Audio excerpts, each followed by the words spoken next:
Dear students, आज हम लोग पढ़ाई करने जा रहे हैं डोमेन पर आधारित कुछ क्वेश्चंस। आइए, मेरे उनका क्वेश्चन है 1.2.24 का क्वेश्चन नंबर ए।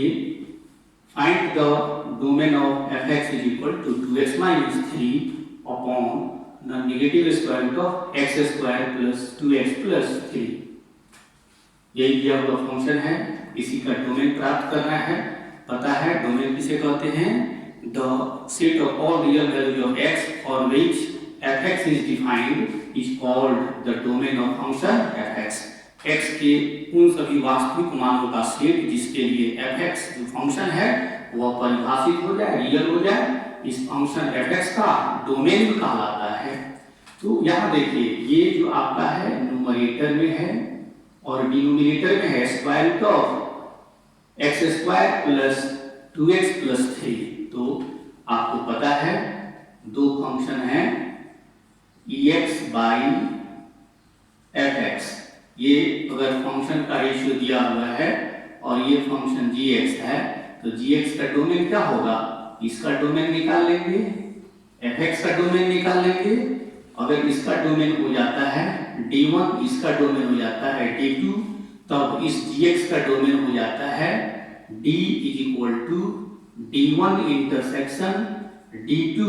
ठीक है, और इसमें से उस मान को हटा लेते हैं जिसके लिए डिनोमिनेटर जो है वह 0 के बराबर हो जाता है। इसमें से x के उस मान को हटाते हैं जिसके लिए ये हमारा f(x) जो है वह 0 के बराबर हो जाता है। तो एक तो तरीका ये हुआ, और दूसरा डिस्कस कर लीजिए और सीधे लिख दीजिए x के किस मान के लिए परिभाषित है ये। तो यहाँ पे देखिए 2x माइनस 3 क्या है? एक लीनियर फंक्शन है, तब यहाँ पर ex के स्थान पे 2x माइनस 3 है, इसका डोमेन हो जाता है r। और फिर कह रहा है डिनोमिनेटर में जो f(x) है इसका डोमेन क्या हो जाता है? तो इसका भी डोमेन हो जाता है r। कैसे? तब x square plus 2x plus 3, यह x के सारे वास्तविक मानों के लिए क्या है? पॉजिटिव है। कैसे?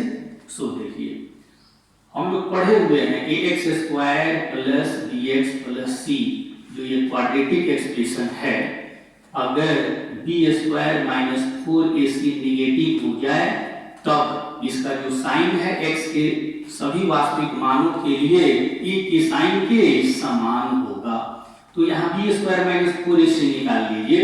a की जगह 1 है, b की जगह 2 है और c की जगह 3 है। तो a की जगह क्या है? 1 है, b की जगह क्या है? 2 है और c की जगह क्या है? 3 है। तो यहाँ से b स्क्वायर माइनस 4ac अगर निकालते हैं, b square minus 4ac, b square minus 4ac यहाँ से निकाल लेंगे तो 4 माइनस 4 गुना 1 गुना 3 12, ये हो जाता है -8। क्या हो गया? निगेटिव हो गया।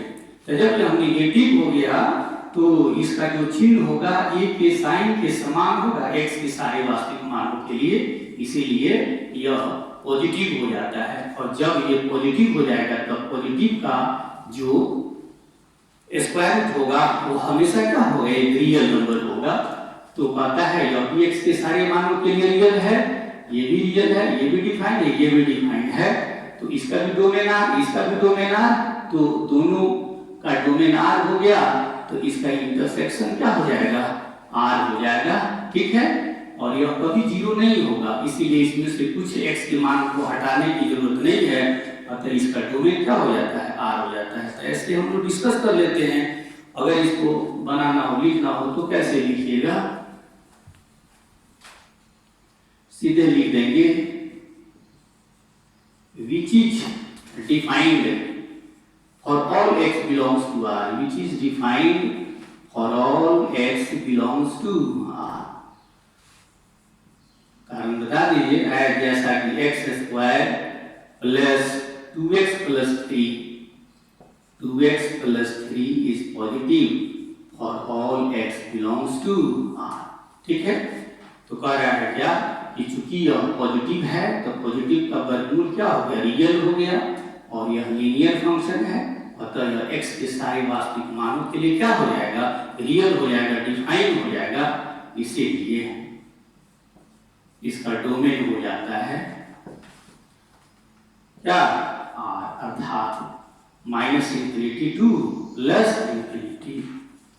और अगर ज्यादा एक्सप्लेनेशन देना हो तो ऊपर का डोमेन निकाल लीजिए, फिर डिनोमिनेटर का डोमेन निकाल लीजिए और दोनों डोमेन का इंटरसेक्शन कर दीजिए।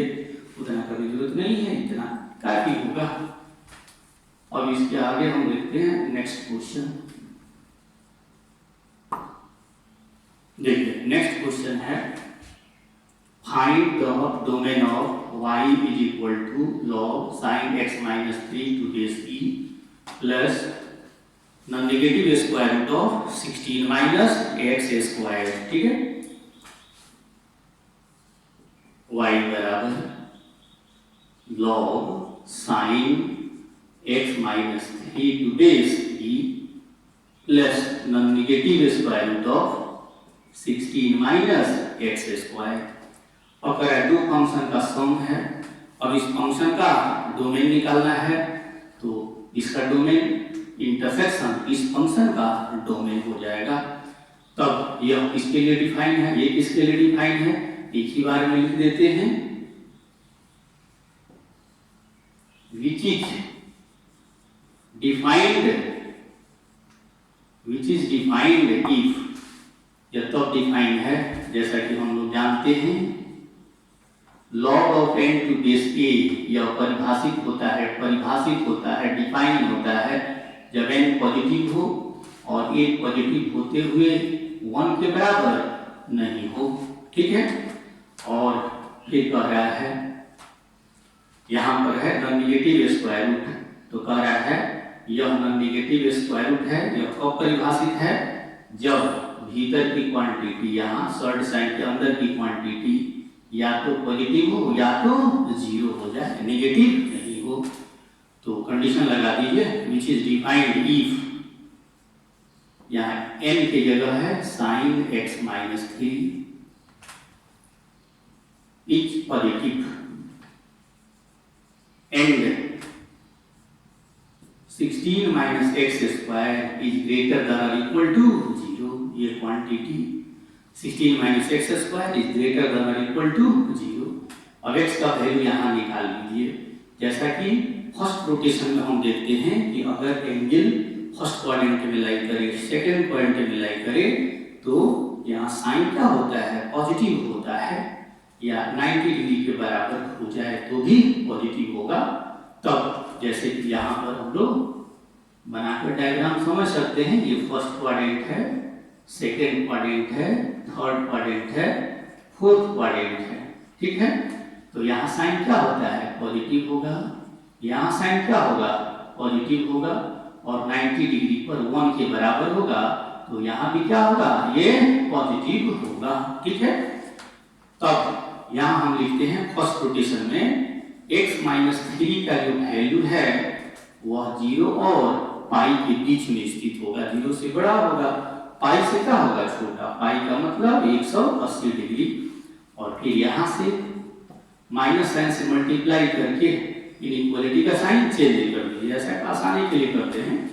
अब यहाँ x का वैल्यू देख लीजिए क्या हुआ, फर्स्ट रोटेशन में x का वैल्यू हो गया, यहाँ तीनों में 3 ऐड कर दीजिएगा तो यहाँ 0 + 3 3 हो गया, और ये हो जाता है पाई प्लस 3। तो x का वैल्यू 3 और पाई प्लस 3 के बीच में स्थित हो गया एंड। और यहाँ रिजॉल्व कर दीजिए x + 4, x - 4 is less than और इक्वल टू 0। अब यहाँ देखिए ये तो फर्स्ट रोटेशन में x का वैल्यू आ गया। अब इन जनरल कह रहा है जैसा कि साइन का पीरियड कितना होता है 2 पाई, तो इसको जनरलाइज कर दीजिए, तो 2n पाई जोड़ देंगे इसमें, यहाँ एक ज्यों का क्यों रह जाएगा, 2n pi plus pi by 3 and. और यहाँ x का वैल्यू निकाल लेंगे, -∞ नंबर लाइन पर दिखाएंगे, यहाँ -4 होगा +4। अब साइन स्क्रीन से चेक कर लीजिए, यहाँ 0 इस इंटरवल में 0 है, तो 0 पर चेक करते हैं, तो 0 + 4 4, 0 - 4 -4 दोनों को मल्टीप्लाई करेंगे, -16 क्या हो जाएगा नेगेटिव, तो साइन स्क्रीन से ये पॉजिटिव हो जाएगा, यहाँ x का मान होगा तो एक्सप्रेशन क्या होगा, पॉजिटिव होगा।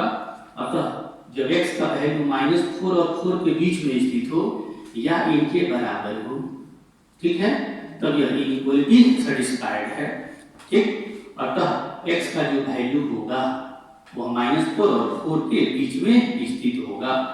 अब यहाँ n पर कंडीशन हो जाएगा, यहाँ n इंटीजर होगा और यहाँ x का वैल्यू हो जाएगा -4 और 4 के बीच में स्थित होगा, ठीक है। अब यहाँ से हम लोग देखते हैं नंबर लाइन पर, अब इस x के मान को और इस x के मान को नंबर लाइन पर दिखाते हैं और दोनों कंडीशन जहाँ संतुष्ट होगा x का वैल्यू वहाँ से प्राप्त कर लेते हैं। आगे बढ़ते हैं, नंबर लाइन पर x के मान को दिखाएंगे अभी।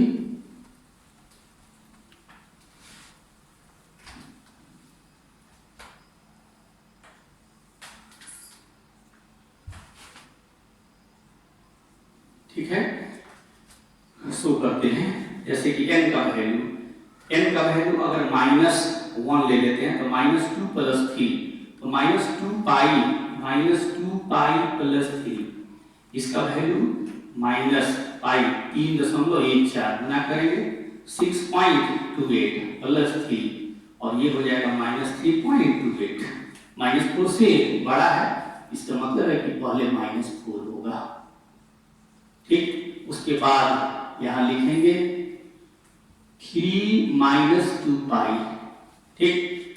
अब यहाँ से देखिए इसको लिख लिया, n की जगह माइनस रख रहे थे, -पाई + 3, यहाँ पे हो जाएगा -2 पाई + पाई, -पाई + 3, तो -पाई + 3 -3.14 -0.14 नेगेटिव है, तो यहाँ से दिखा दीजिए कितना 3 - पाई, 3 ये n की जगह -1 रखिएगा कितना हो जाएगा, और फिर n बराबर -1 रख करके दिखा दिया तो है। अब n = 0 रखते हैं, n अगर 0 रखेंगे तो ये हो जाएगा 3 और ये हो जाएगा पाई + 3, 0 रखा 3 पाई + 3 दोनों पॉजिटिव है, तो 3 और पाई + 3, तो यहाँ 4 रख दीजिए।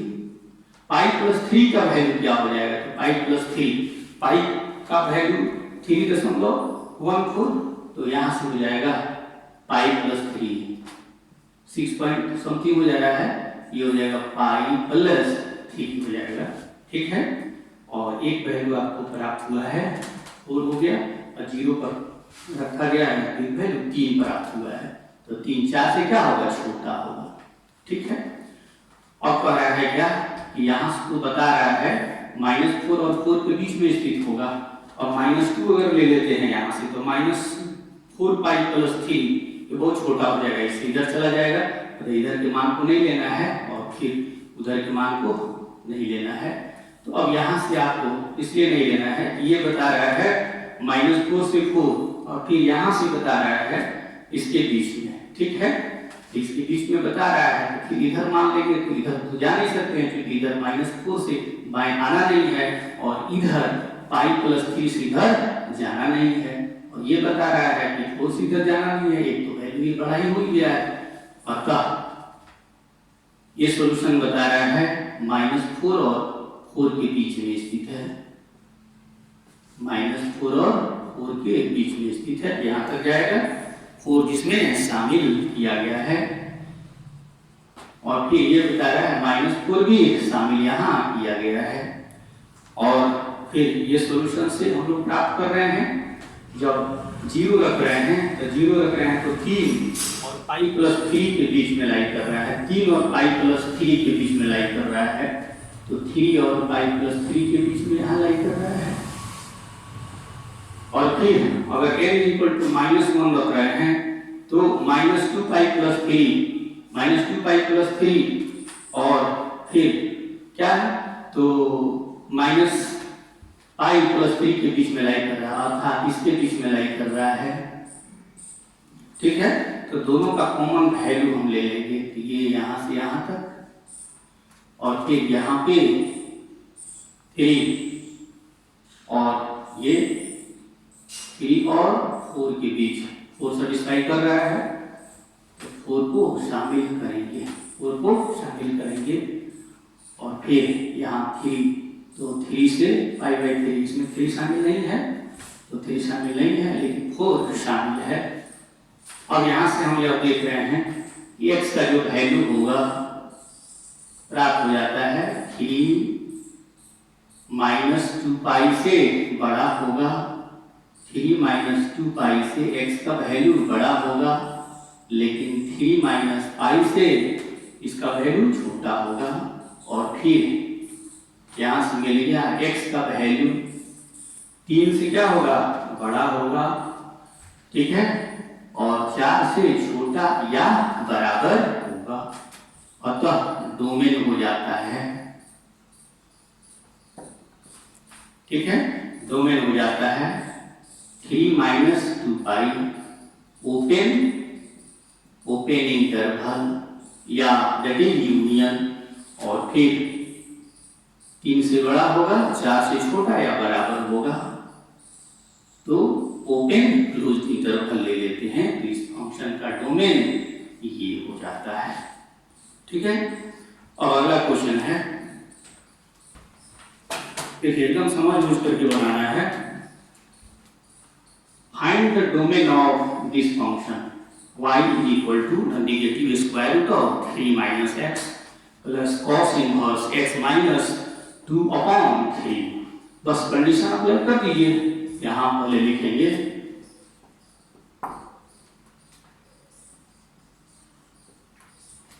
Late y is equal to the negative square root of 3 minus x plus cos inverse x minus 2 upon 3। तो यहाँ पर हम देख रहे हैं दोनों फंक्शन के लिए यहाँ पर है ना नेगेटिव स्क्वायर, तो इस शॉर्ट साइन के भीतर क्या होगा, पॉजिटिव या 0, तब यह डिफाइन हो पाएगा। और फिर cos इनवर्स x यह परिभाषित होता है जब x का वैल्यू -1 और 1 के बीच में स्थित हो, -1 और 1 के बीच में स्थित हो, ठीक है। तो अब यहां से देखिए लिखेंगे which is defined,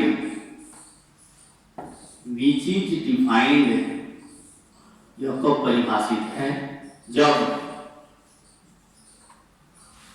short sign के भीतर है 3 - x मस्ट बी पॉजिटिव और equal to 0 and this cos inverse x plus x minus 2 upon 3, x की जगह है x minus 2 upon 3, तो यह -1 और 1 के बीच में स्थित हो, ठीक है, या -x दोनों तरफ 3 सब्ट्रैक्ट कर लीजिए, फिर यहाँ 3 से मल्टीप्लाई कर दीजिए तो इनइक्वालिटी का साइन चेंज नहीं करेगा।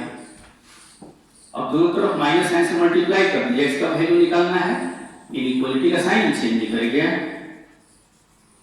और फिर इन तीनों में 2 ऐड कर दीजिए, x का वैल्यू निकल जाएगा, यहाँ ऐड कर दिया तो x यहाँ ऐड किया -1, यहाँ ऐड किया 5, तो अब दोनों का कॉमन वैल्यू ले लेंगे,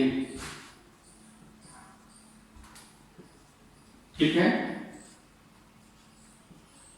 यह है -1 3 5।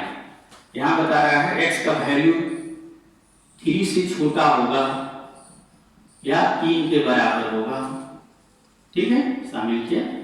और फिर कह रहा है, ये बता रहा है x का वैल्यू -1 से बड़ा होगा और 5 से क्या होगा, छोटा होगा, या 5 के बराबर होगा या -1 के बराबर होगा। अब दोनों का कॉमन वैल्यू हो जाता है, ठीक है, -1 और 3 के बीच में स्थित होगा, -1 और 3 दोनों को शामिल करेंगे, x का वैल्यू हो जाता है, तो x का वैल्यू हो जाता है -1 और 3 के बीच में स्थित होगा, इसीलिए इस फंक्शन का डोमेन हो जाता है क्लोज इंटरवल -1 to 3। इस तरीके से तीसरा क्वेश्चन हम लोग कर जाते हैं, और पुनः चौथा क्वेश्चन इसी में है इसको भी कर लीजिए।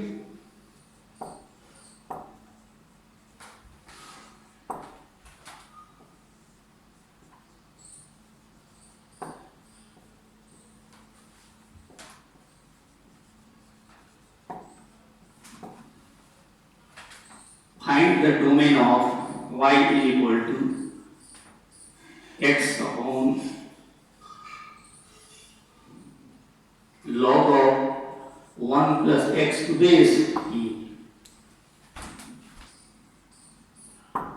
ठीक है, अब यहां से हम यह देख रहे हैं y बराबर x upon log 1 plus x to base e।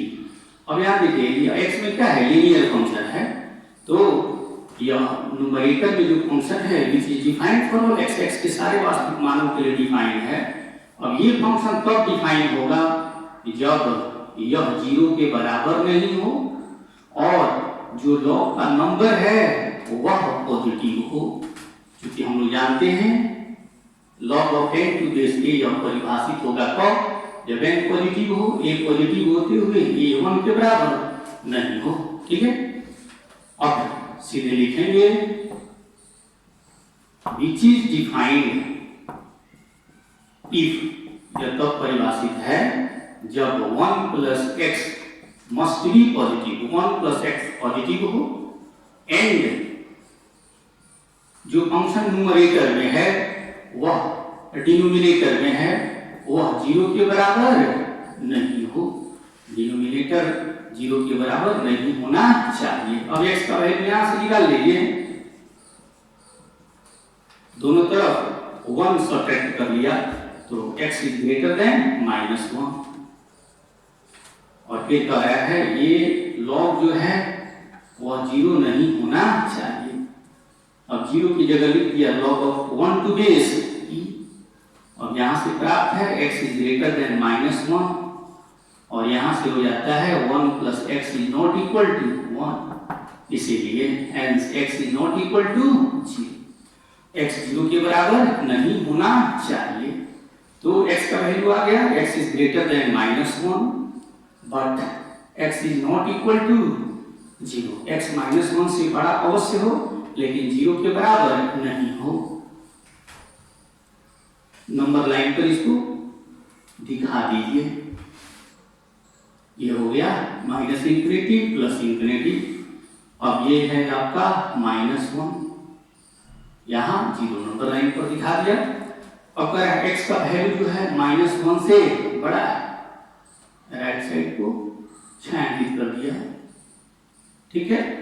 और फिर कह रहा है लेकिन x 0 के बराबर नहीं है, x 0 के बराबर नहीं है, इस वैल्यू को नहीं लेना है, इस वैल्यू को नहीं लेना है।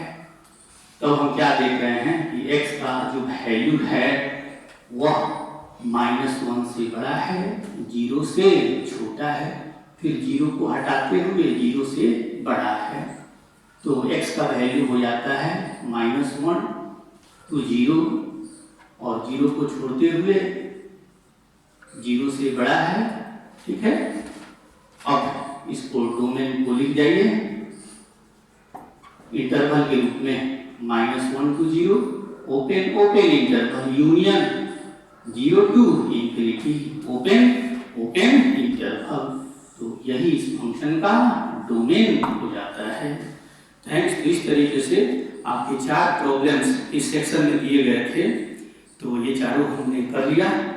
अगला सेक्शन के लिए अगला क्लास हम लोग करेंगे। तो अगर यह वीडियो आपको अच्छा लगा हो तो इसको लाइक करें, सब्सक्राइब करें और शेयर अवश्य करें। अगर किसी भी तरीके का प्रॉब्लम आता है तो उसके क्वेरी के लिए, ठीक है, हमने एक स्पेस बना रखा है हमारे चैनल पर जा करके। टेलीग्राम ग्रुप में अगर ज्वाइन नहीं किए हैं तो ग्रुप में ज्वाइन कर लेना है और उसके बाद अपने प्रॉब्लम को उसमें डाल देना है, उसका सॉल्यूशन आपको प्राप्त हो जाएगा। थैंक्स।